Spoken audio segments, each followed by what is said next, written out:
Bismillahirrahmanirrahim.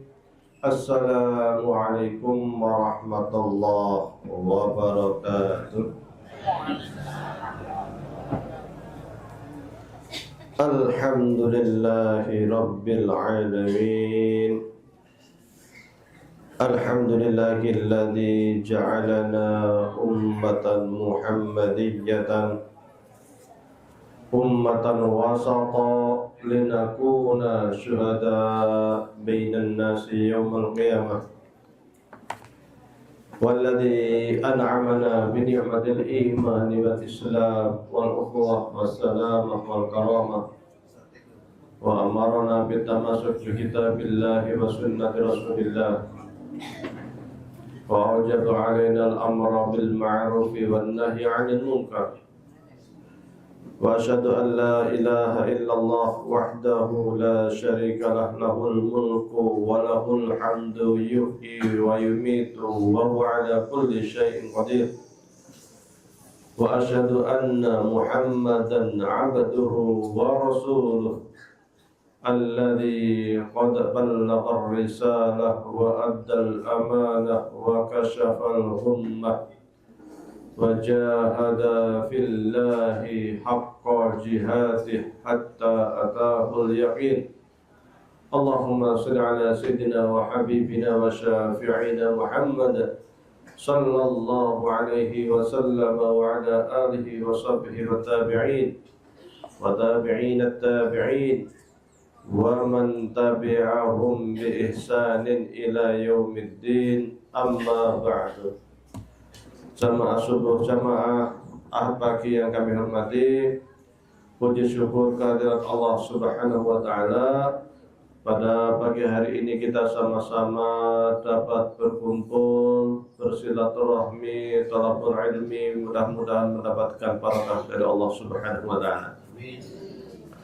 Salat serta salam semoga tetap tercurah untuk baginda Nabi Muhammad sallallahu alaihi wasallam.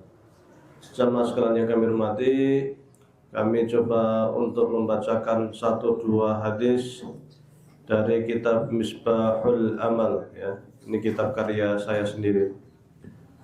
Syarah 40 hadis yang saya pilih dari beberapa hadis untuk terkait dengan dorongan kita beramal soleh, ya. Hadis kedua. Bismillahirrahmanirrahim. Al-hadits ats-tsani, hadis yang kedua. Fadl masyi ila sholati, keutamaan berjalan untuk melaksanakan sholat. Ya.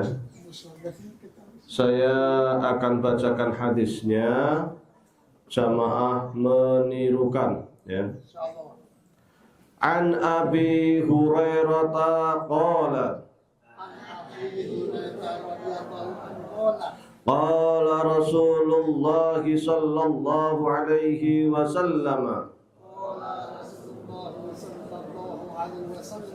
man tatahhara fi baitihi thumma masya ila baitin min buyutillahi liyaqdiya faridatan min faraidillahi kanat khutwatahu ihdahuma tahuttu khati'atan wal ukhra tarfa'u darajatan. Sekali lagi, an Abi Hurairah radhiyallahu anhu qala qala Rasulullah sallallahu alaihi wasallam man tatahhara fi baitihi thumma masya ila baitin min buyutillahi liyaqdiya Fariidatan min faraidillahi kanat khutwatahu ihdahuma tahuttu khati'atan wal ukhra tarfa'u darajatan. Saya terjemahkan. An Abi Hurairah, dari Abu Hurairah radhiyallahu anhu, qala, dia berkata, qala, bersabdalah siapa Rasulullah sallallahu alaihi wasallam, man, barang siapa, tatahhara, yang bersuci, yang berwudu, fi baitihi, di rumahnya, summa, kemudian masya, dia berangkat, ila baitin min buyutillahi, ke rumah-rumah Allah, ke masjid, ke musholla. Untuk apa? Dia untuk melaksanakan fardhatan, salat fardu, min faraidillah, di antara salat-salat fardu. Kanat, maka adalah khutwatahu, langkah-langkah dia itu, ihdahuma, salah satu langkahnya, takhutu, dapat menghapus khati'atan, kesalahan, wal ukhra, sementara satu langkah lagi, tarfa'u, dapat mengangkat darajatan, derajatnya. Rawahu Muslim. Hadis ini diriwayatkan oleh Imam Muslim. Jadi sebuah hadis yang sangat mulia, pendek, tetapi memberikan keterangan terkait pahala yang sangat luar biasa. Barang siapa yang berwudu di rumah, kemudian dia berangkat ke musholla, berangkat ke masjid untuk melaksanakan sholat wajib, zuhur, asar, maghrib, isya, subuh, maka setiap langkah dia itu, langkah kaki satu kanan bisa menghapus dosa-dosanya, sementara langkah satu lagi ke kiri bisa mengangkat derajatnya 1 derajat. Menurut Imam Suyuti, 1 derajat itu jaraknya sama dengan jarak antara langit dan bumi. Syarah hadis, syarah daripada hadis. Minas sunnah, di antara bagian dari sunnah baginda Nabi Muhammad SAW itu, ayyatawaddu'a, hendaklah seseorang itu hendaklah berwudu siapa al-muslimu, seorang muslim, fi baitihi, dari rumahnya, au min ay maudhi'in, atau dari tempat manapun, huwa fihi, yang waktu itu dia berada, qasidan al masjidah, untuk menuju masjid, kal maktabi, seperti kantor, awil istirahati, atau tempat istirahat, au ghairihima, atau lainnya.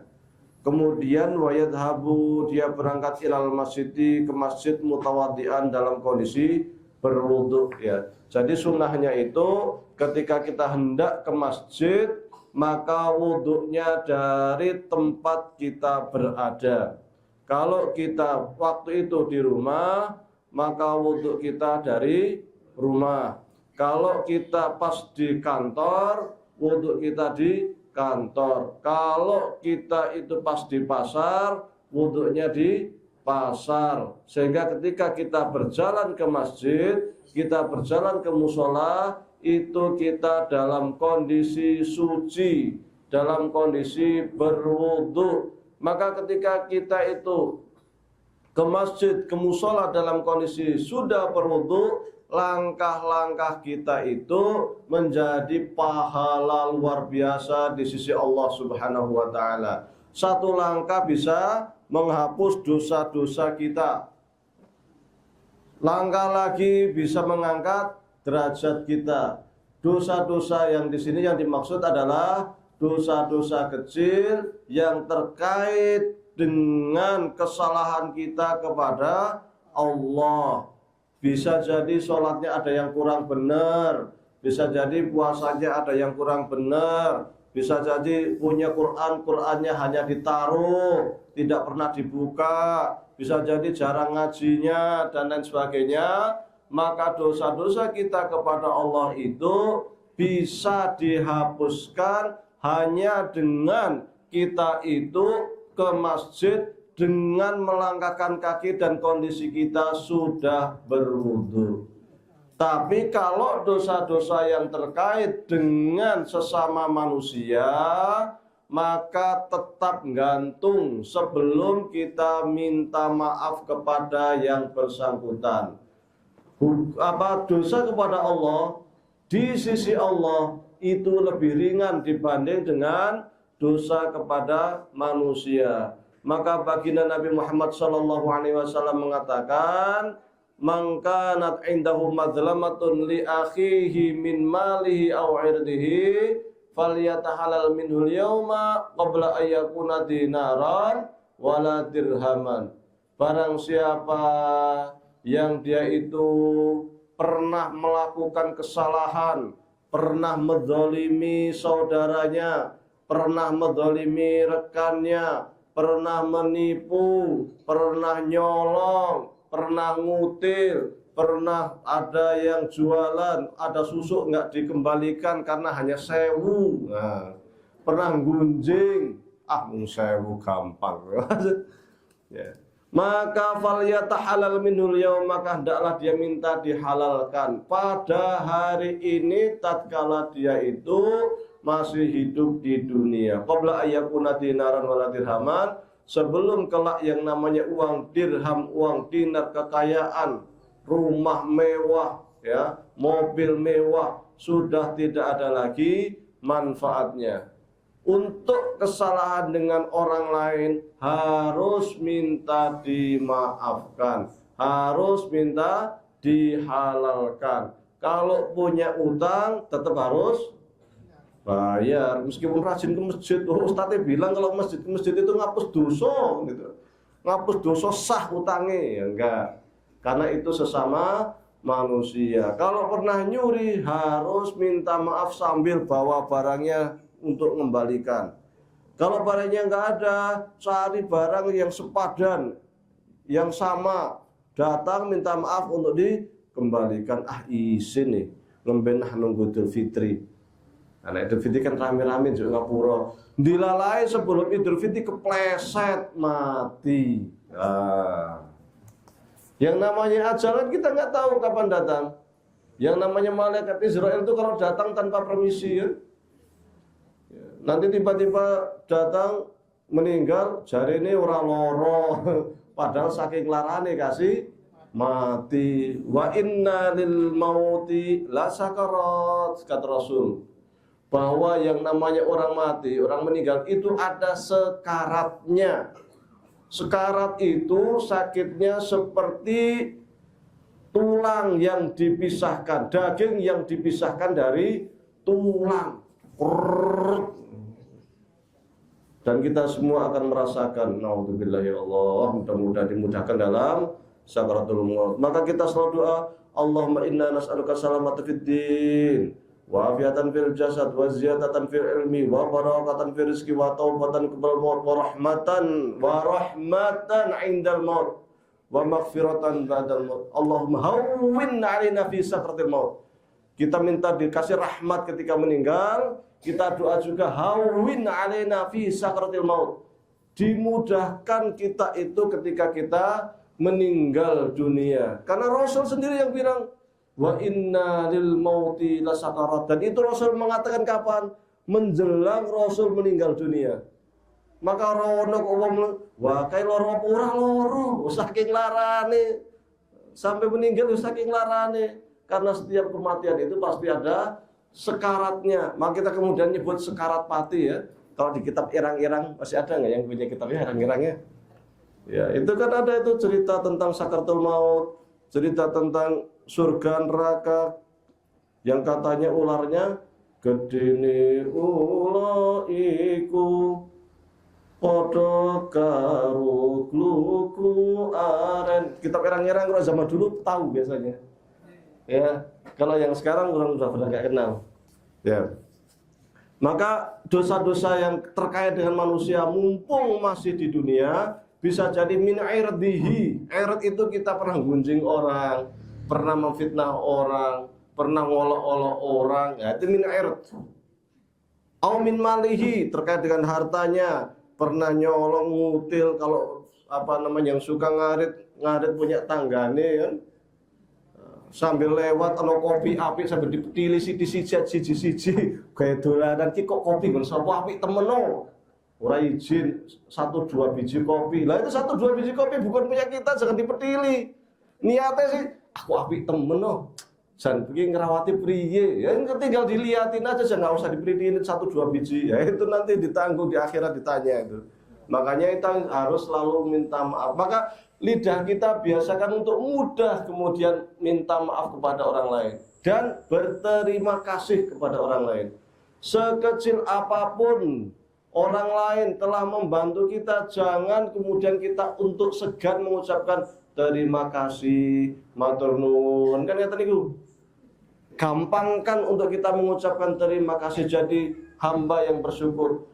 Rasul Shallallahu Alaihi Wasallam itu sangat mudah bersyukur baik kepada manusia maupun kepada Allah. Maka Rasul sampai mengatakan begini, man lam yaskurin nasa lam yaskurillah.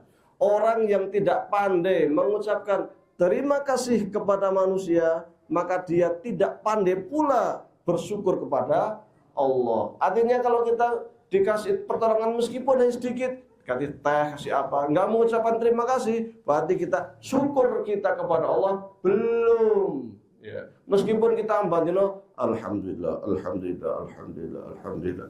Yang namanya syukur itu bukan sekadar mengucapkan alhamdulillah. Alhamdulillah itu bagian ya, bagian dari rasa syukur kita, ungkapan syukur kita. Tapi lebih dari itu, kalau kita dibaiki orang, dibantu orang, jangan lupa untuk mengucapkan terima kasih, suwun sangat, matur nuwun. La tahtakiranna minal ma'rufi syai'an. Kata Rasul, jangan sekali-kali kita itu meremehkan perbuatan baik meskipun hanya sedikit. Sebaik apapun, sekecil apapun orang itu kepada kita, jangan pernah dilupakan. Jangan pernah diremehkan. Oh, orang ini pernah berbuat baik sama saya. Oh, orang ini pernah berbuat baik sama saya. Terima kasih, terima kasih. Saling ngasih hadiah. Wane ngasih hadiah, nek wong daerah sini biasa ya, saling kunjung.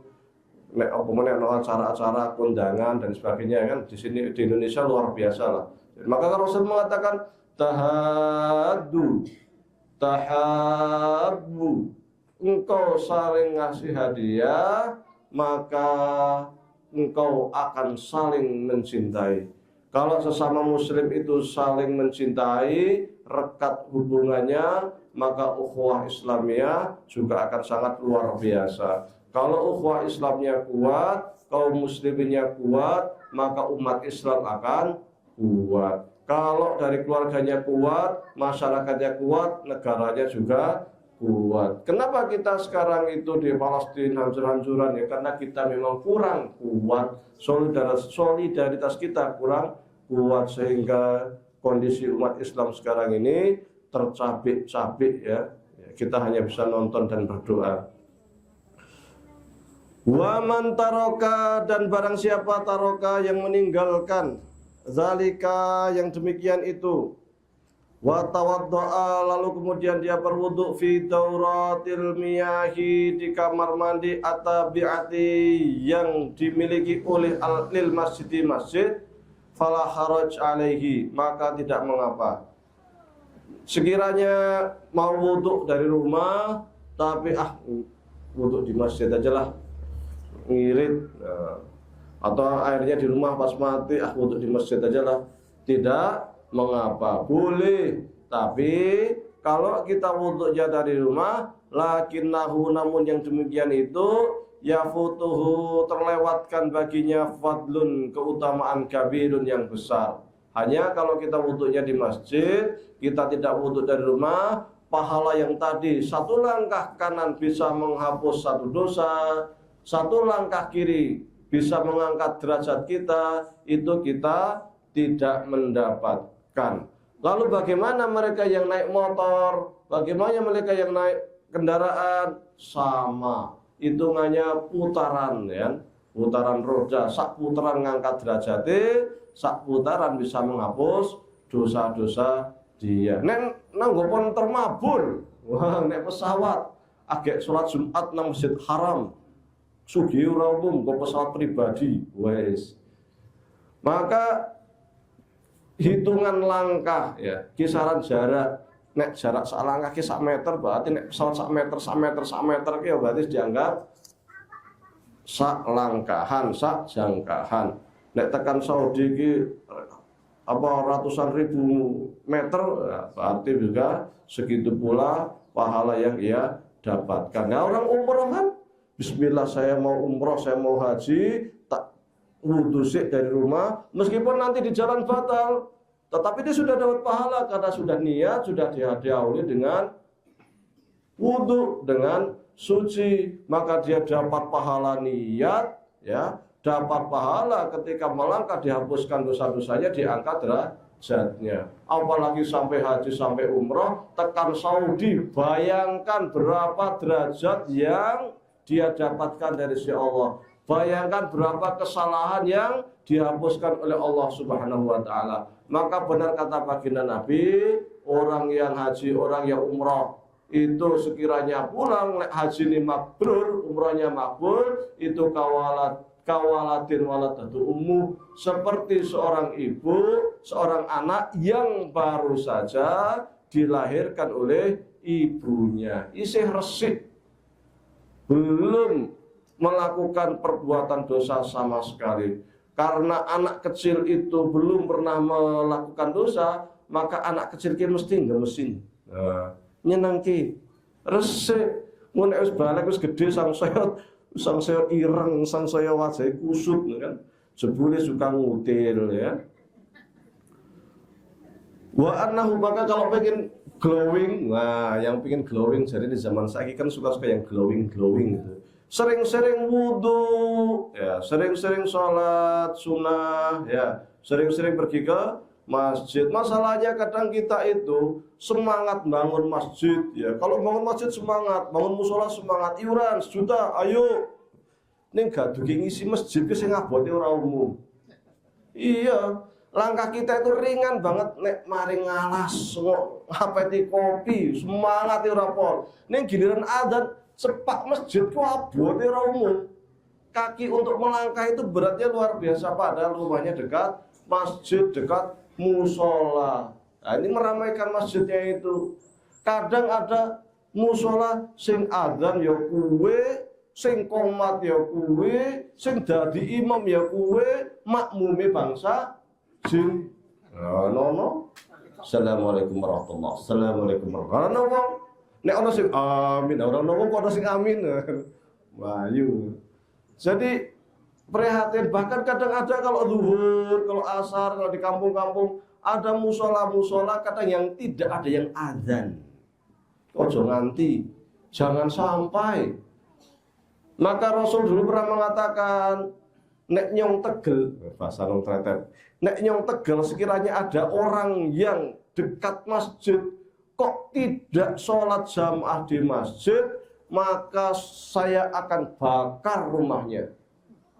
Itu kata baginda Nabi begitu. Maka mazhab Zahiri, ya, Abu Daud Az-Zahiri, Ibnu Hazm Az-Zahiri mengatakan hukum sholat jamaah di masjid bagi laki-laki itu wajib menurut mazhab Zahiri. Berdasarkan hadis ini Rasul mengatakan nek nyong tegel yang tidak sholat di masjid tak dobong umai.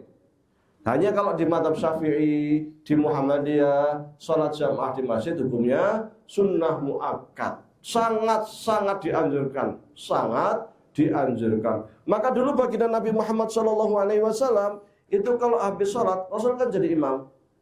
Assalamualaikum warahmatullahi, Assalamualaikum warahmatullahi. Rasul selalu nengok ke belakang, ngeliatin jamaah. Ya, sunnahnya jadi imam setelah salam menghadap ke makmum, ngeliatin ke belakang. Untuk apa? Ngabsen. Oh, iki ono, yang ini ada. Ini kok nggak ada? Nanti ditanya, itu biasanya ada kok nggak ada ya? Maka sahabat akan mengatakan, oh si fulan sakit ya Rasulullah. Oh sakit. Terus pirang dino? Sudah 2 hari. Oh mari kita tengok bareng-bareng, rame-rame. Itu ukhuwah Islamnya begitu. Ya. Yang ini kok nggak datang kenapa? Oh sedang safar. Itu biasa ibu-ibu yang pojok sana yang suka bersihin masjid itu kok nggak ada? Biasanya ada. Ya Rasulullah, yang ibu-ibu itu sudah meninggal dunia. Kaget Rasul, langsung berdiri. Loh, sudah meninggal dunia kalian nggak kasih tahu saya? Sudah meninggal dunia nggak kasih tahu saya? Ibu-ibu itu meninggal dunia nggak kasih tahu saya. 3 kali Rasul ngomong. Tunjukkan di mana makamnya. Maka kemudian baginda Nabi bersama sahabat yang menunjukkan tempat makamnya pergi ke makam ibu itu. Lalu melaksanakan sholat gaib di samping makam ibu yang biasa sholat di masjid. Saking sunnah muakkadnya itu, ya, Rasul sampai ngabsen. Kalau ada orang suka terlambat, terlambat. Sesuk, terlambat meneh. Sesuk, terlambat meneh. Iki tanda-tanda munafik iki. Iki ora beres iki. Langsung begitu sama Rasul. Jadi zaman Nabi, orang terlambat sholat tok langsung dicentang. Tanda-tanda munafik iki. Ha nek saiki bukan biasa meneh sembahyang nang masjid kadang ora, kecuali sholat Jumat. Ono sing blas Jumate ora kecuali Idul Fitri sama Idul Adha. Liyane Allahu Akbar ping pindho ngono dheweke ruku. Klalen yo klalen ora tau. Kan repot. Ono sing para meneh ke masjid terakhir waktu mau disolatkan. Nah, ini kan jangan sampai ya. Jangan sampai. Bahkan di Pakistan itu ada orang dekat masjid, nggak pernah ke masjid. Nek orang ke masjid itu menghina-hina. Akhirnya apa? Waktu meninggal dunia, jenazahnya mau dibawa ke masjid orang iso. Jadi muter, kayak ada yang mendorong, nolak terus, muter jenazah itu. Mau masuk masjid orang iso. Kok iso? Karena waktu hidup sudah rumahnya dekat masjid, nggak pernah ke masjid, ngolok-olok sisan wong sing cok maring masjid. Orang masjid rajin temen, sok soleh temen bocah. Wah. Akhirnya waktu meninggal dunia mau dibawa ke masjid, masjidnya nolak. Nauzubillahi min dzalik. Sampai meninggal, sampai terakhir mau ke masjid saja masjid itu sampai nolak. Maka jangan sampai. Pada masa baginda Nabi Muhammad SAW dulu, yang namanya orang jamaah itu, ya laki-laki ya ke masjid, ya perempuan juga ke masjid. Maka baginda Nabi mengatakan, khairu sufufir rijal awwaluha wa syarruha akhiruha, wa khairu sufufin nisa akhiruha wa syarruha awwaluha. Sebaik-baik saf laki-laki itu saf yang pertama, paling depan. Ya, penuh setelahnya. Maka kalau imam sholat itu sunnahnya ngadap ke makmum sebelum takbir, lihat ke makmum dulu.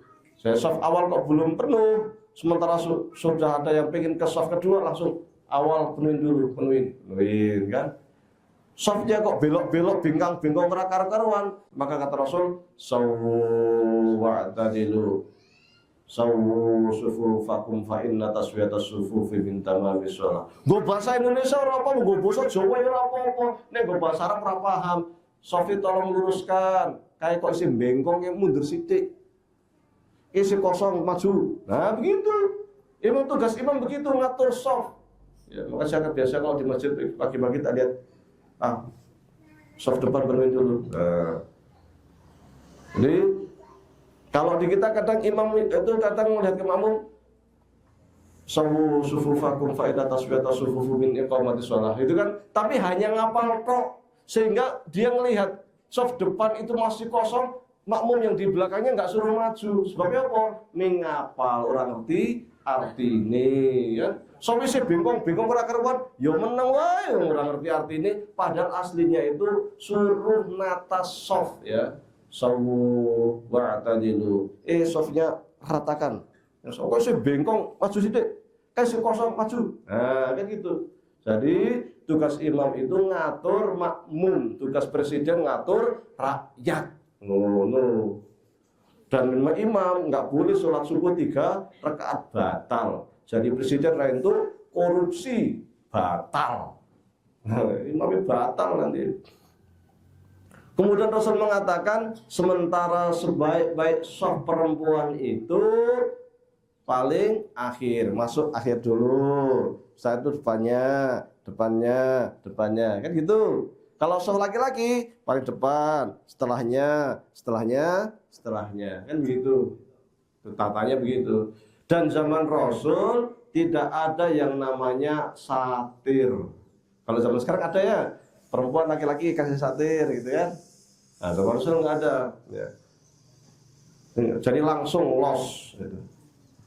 Kalau selesai sholat, perempuan keluar duluan, baru nanti laki-laki. Karena dulu pernah zaman Rasul itu di masjid pintunya hanya satu, sehingga nek mulai pulang dari masjid kadang sok-sokan laki-laki perempuan.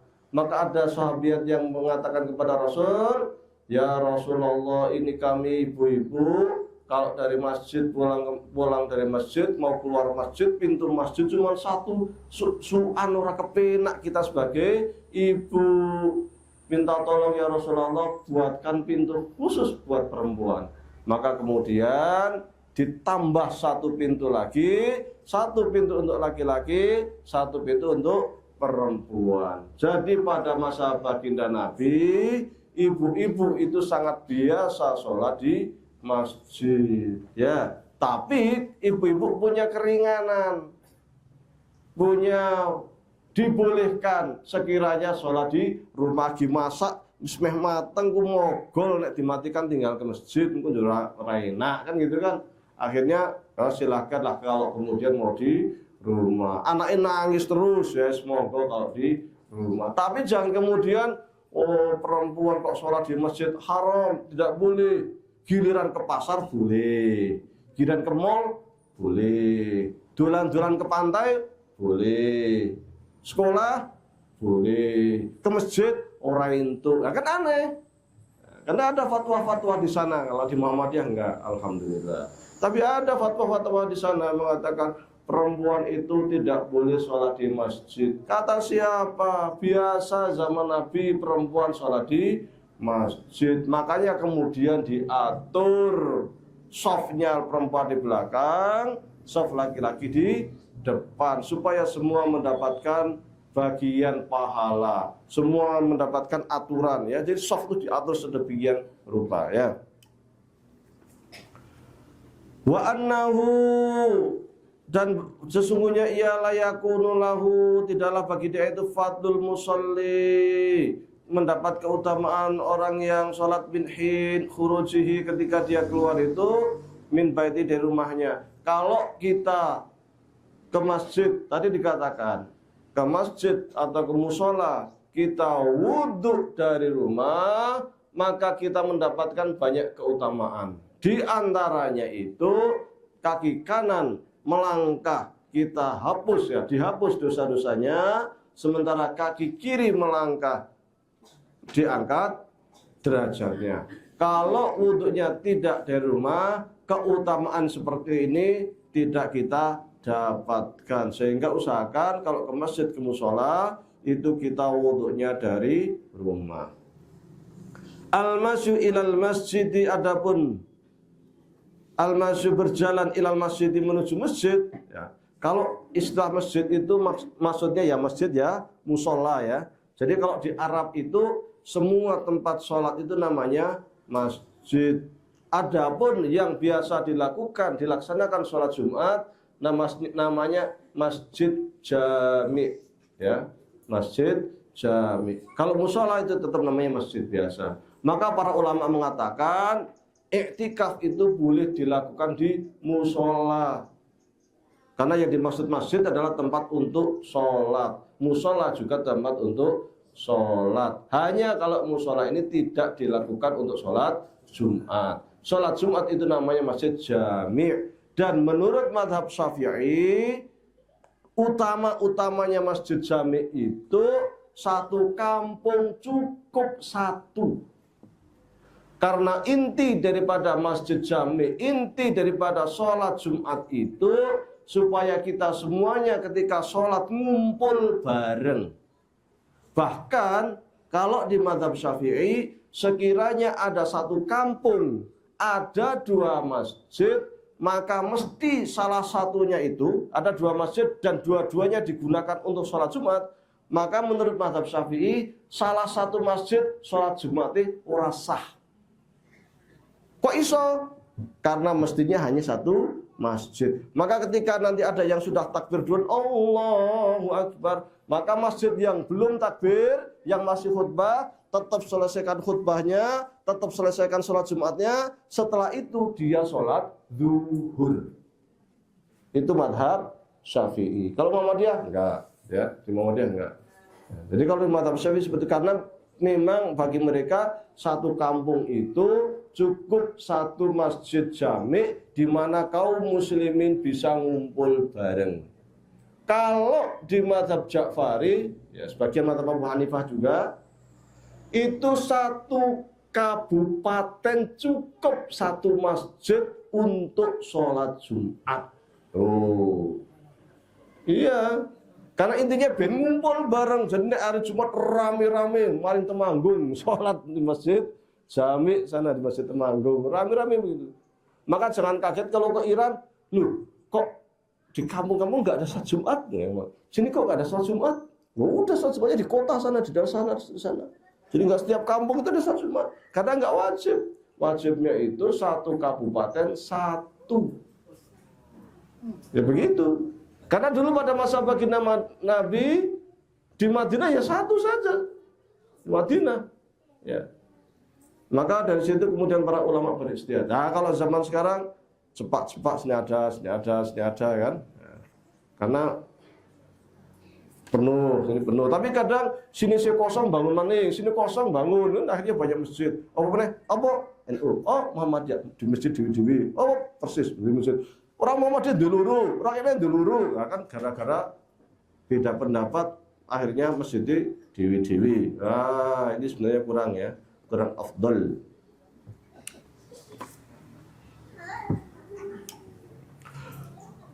Waqad al-masyu ilal masjid afdal min ar-ruku', berjalan menuju masjid itu lebih utama. Jalan kaki ya, jalan kaki menuju masjid itu lebih utama dibanding dengan naik kendaraan. Kalau baginda Nabi memang rumahnya dekat ya, samping masjid, samping mihrab. Dulu ada orang buta, ya, buta, namanya Abdullah bin Maktum itu buta. Dia itu menghadap baginda Nabi, ya Rasulullah, saya minta izin. Dijawab oleh baginda Nabi, mau izin apa? Rumah saya kan jauh. Yang kedua, saya ini buta. Saya mohon izin ya Rasulullah, boleh enggak saya enggak ikut sholat jamaah? Saking pentingnya ke masjid, saking pentingnya jamaah. Kata Rasul, ya ora apa-apa. Pertamanya bilang gitu, ora apa-apa. Wah seneng. Akhirnya dia pulang, baru mau melangkah, dipanggil lagi. Wahai Abdullah, langsung melengos lagi. Ya Rasulullah, kalau ada azan dengar enggak? Dengar ya Rasulullah. Ke masjid. Oh, enggak jadi. Awalnya seneng, untuk rusak, sholat di rumah. Kenapa? Rumahnya jauh, yang kedua buta. Minta rusak supaya tidak ke masjid. Ternyata orang untuk rusak masih dengar, masih ke masjid. Wah, dewe ini kadang yo melek, yo krungu, yo cepak masjid. Azan yo krungu. Tapi kata wegah ke masjid. Ini Abdullah bin Maktum buta jauh. Ya. Minta keringanan, nggak dikasih keringanan. Nah, padahal saya kadang ngayal, kita ini kalau di zaman Rasul jadi apa ya? Kita ini kalau hidup di masa Rasul dianggap apa ya? Wah, maka kata Rasul itu apa? Ashabi kan nujum, bi aihi maqadaitum ihtadaitum. Sahabatku itu luar biasa. Muji-muji Rasul itu. Sahabatku luar biasa. Siapapun kalian ambil satu saja dari sahabat saya itu, kemudian engkau cari celah untuk kamu ikuti, pasti bagus. Merem ya, saya mau mengikuti sahabat Abu Hurairah, ambil bukunya, sejarahnya, biografinya, ikuti. Mesti akan menjadi petunjuk. Saya mau mengikuti Abdullah bin Mas'ud, saya mengikuti Umar bin Khattab, saya mau mengikuti Utsman, saya mengikuti sahabat Ali, semuanya baik sahabat. Maka Rasul, siapapun dari sahabatku yang kalian ambil untuk kalian teladani, pasti kalian akan mendapatkan petunjuk saking luar biasanya. Maka baginda Nabi mengatakan, khairul qurun qarni, tsummal ladzina yalunahum, tsummal ladzina yalunahum. Sebaik-baik masa itu masa saya dan sahabat ya. Bayangkan kisaran 124.000 sahabat. Semuanya top, semuanya baik, semuanya dijamin masuk surga. Sak generasi Allah mengatakan radhiyallahu anhum wa radu anhu. Allah ridho kepada seluruh para sahabat dan sahabat ridho dan Allah. Kalau Allah ridho, surga. Maka Allah mengatakan kuntum khaira ummah. Kamu itu wahai para sahabat, umat terbaik yang pernah ada di muka bumi. Luar biasa. Baru setelah sahabat, tsummaladina yalunahum para tabi'in, kemudian setelah lagi generasi at-tabi'in.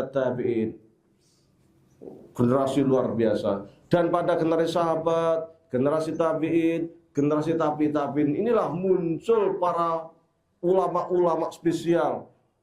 Para ulama-ulama yang sangat luar biasa.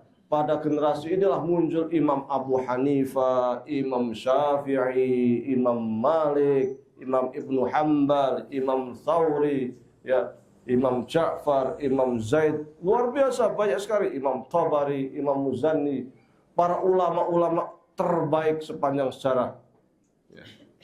Generasi terbaik sepanjang sejarah. Akhlaknya terbaik sepanjang sejarah. Maka kita kalau dibandingkan dengan para sahabat, waduh, nggak bisa membayangkan kita itu. Nggak bisa membayangkan tadi apa dan itu. Sahabat itu kalau Rasul udah bilang siapa yang mau infak, lari semua. Infak semua. Dulu tuh pernah pada perang Riqaq, semua orang Rasul mengatakan ini masanya paceklik, kita mau perang melawan Romawi, siapa yang infak? Abu Bakar datang dengan membawa seluruh hartanya. Ya, Umar datang dan separuh hartanya. Utsman datang dengan ratusan ekor untanya. Luar biasa. Ada sahabat datang nangis, pulang mau cari apa ya, mau infak apa ya. Datang lagi nangis. Di rumah pulang cuma nangis. Nangis kenapa? Karena tidak bisa infak. Pengen infak orang duwe. Yang lainnya lomba-lomba mau infak ini, infak itu, cuma di rumah nangis gara-gara tidak infak. Wah, bandingkan dan kita, amin, infak ke opo kan. Maka generasi kita itu jauh, sangat jauh ketika dibandingkan dengan para sahabat. Waqad sabada, sungguh telah tetaplah anak zaman nasis, sungguhnya seagung-agungnya manusia ajran pahalanya fi sholati, ketika melaksanakan sholat sama itu yang ab'aduhum, yang mereka itu tempatnya paling jauh masyian. Kalau jalan kaki, atau jadi semakin jaraknya semakin jauh, pahalanya semakin banyak. Wah, zaman cepak orang mangkat apa meneh? Aduh. Cepak wegah apa meneh? Aduh, ini masalah kita. Kadang apa ya? Dengar adzan itu apalagi isu-isu kan anyes sih. Mending turu, angkat selimut anget. Padahal itu kalau andai kata kita bisa melihat, kok iso anget isu-isu kepenak temen dikekepi gendruwo. Iya, dilale ora iso weruh tok kowe nek weruh jenah gitu teki gendruwo anget temenan. Yang kene iki gondal gandul tuyul gitu kan. Sehingga kita itu enggak, perasaan mata itu abote ora umum. Maka kata Rasul, ketika kita itu bangun tidur doa alhamdulillah, maka satu dari ikatan iblis, ikatan setan hilang. Maka ketika kita wudhu, ya, ikatan yang di sini juga hilang, yang terutama yang di belakang sini. Ya. Tempatnya setan itu senenganin jagong nang gini. Oh iya benar. Jadi setan itu paling seneng kok duduk itu sebelah sini. Nah, makanya biasanya kalau ada orang sakit ya, pernah lihat tukang ruqyah, itu sering di sini gini nih. Karena senengnya itu menjagongin nang gini. Nah, tapi paling anget turunnya setan kinang hidung. Nah, maka kalau wudu istinsyak, men setan metu duduk warna hijau setane. Waqad manallahu waqad dan sungguh mana telah memberikan nikmat siapa Allah alaman kepada orang masa yang berangkat ilal masjid menuju masjid biraf'id darajati dengan dia itu diangkatnya derajatnya wa takfirul khati'ati dan juga dia itu dihapuskan dosa-dosanya. Allah beri kenikmatan luar biasa kepada mereka yang rajin, kepada mereka yang berangkat ke masjid, sholat di masjid, wudhu dari rumah, dengan diangkatnya derajat dia setinggi-tingginya. Kalau satu langkah satu derajat, kalau umpamanya satu ke masjid itu 100 langkah, 100 derajat. Nah, kalau satu derajat itu setinggi langit dan bumi, 100 kali tinggi langit dan bumi. Masya Allah, gampang teman untuk pahala. Gampang, niatnya sudah dapat pahala. Dengar azan, jawab azan, Allahu Akbar, Allahu Akbar, Allahu Akbar, Allahu Akbar. Untuk pahala. Selesai azan ikut doa, Allahumma rabb hadhihi da'wati wassalatul qiyamati Muhammadin rasulullah fadilah. Doa untuk pahala. Bismillah ke kamar mandi wudu untuk pahala. Melaku nang masjid untuk pahala. Sampai masjid tak sholat sunnah tahiyatul masjid untuk pahala. Tak sholat qobliyah untuk pahala. Aku urun qomat tak ndongosi untuk pahala. Qomat sholat jamaah untuk pahala 27 derajat meneh. Bar sholat dzikir untuk pahala. Istighfar dosa-dosane rompol. Masya Allah. Sing jenengane pahala ki sak gampangi. Ning kadang wong sing ora gelem. Maka dulu Rasulullah mengatakan begini, kullu ummati yadkhulunal jannah illa man aba. Semua umatku asline nek gelem mlebu swarga, kecuali wong sing ora gelem. Maka kemudian persahabat tanya, "Ya Rasulullah, wa man ya'ba?" Kok ono sing ora gelem mlebu swarga? Ndak ono ya Rasulullah. Maka kata Rasul, "Man ata'ani dakhalal jannah. Wa man asani faqad aba." Kalau ngikuti perintahku, adzan, wudu, bismillah, mangkat nang masjid, sembahyang jamaah, wis top temenan. Untuk pahalanya luar biasa. Dakhalal jannah, mlebu swarga. Wa man asani, tapi kalau dia itu asani, ingkar kepadaku, enggak mau ngikut perintahku, khalas, maka dia dakhalan nar, masuk neraka. Laki-laki dan perempuan yang sudah dijamin masuk surga itu perempuan. Kok iso? Iso. Kata Rasulullah apa? Aina mamra'atun sholat waktaha wa shamat syahraha wa hafizat farjaha wa ata'at zawjaha tadkhulul jannata min ayyi babin sya'at. Seorang perempuan, seorang ibu-ibu, sing penting sholat tepat waktu, sing penting poso Ramadan, ya, sing penting menjaga kehormatan, taat karo bojone, silakan masuk surga dari pintu mana saja, bebas, enak men, ning angel. Agi azan, waktu ini sholat dimasak sidik meneh, wis jam loro, engko geseng, wis setengah telu, sik tak resekke sekalian, ngerti itu wis azan, asar, lho kok wis asar. Akhirnya sholat duhurnya gabung sama asar. Kondangan make up wis kandele ora umum. Azan, wah engko nek yang wudu keli. Engko setan gitu nang omahe dilalai pengantinnya ora teko-teko. Menjelang asar baru sampai rampung asar, akhirnya sholat duhur gabung sama asar. Ya kuwi jadi angel, padahal gampang ning angel. Ono ae waktu Ramadan dilalai lampu merah, ya lagi haid. Aslinya wis rampung, haid wis suci. Engko sih aduh sing isuk. Nah, keliwatan sedino. Iya kan? Menjaga kehormatannya. Kemudian apa? Oh, iki sing paling abot. Taat karo bojone. Nah, maido. Wis sing abot kan maido terus kuwi. Wah, kan sing leres. Jadi Rasul itu dulu pernah mi'raj ke langit. Waktu mi'raj itu yang dilihat kok ibu-ibu, mbok-mbok, wah temen gitu. Maka kemudian Rasul bertanya kepada malaikat Jibril, wahai Jibril, saya melihat di neraka kok kebanyakan mbok-mbok ya? Terus deg-degan tuh. Itu kenapa ya? Katanya. Maka dijawab oleh malaikat Jibril, benar ya Rasulullah. Emang kenapa?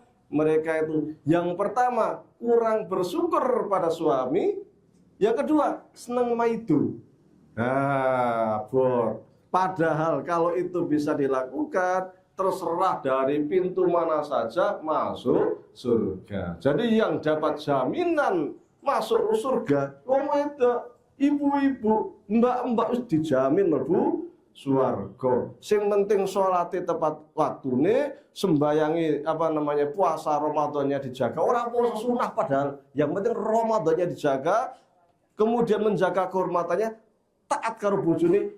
Terserah mau masuk pakai pintu yang mana yang paling suka masuk surga.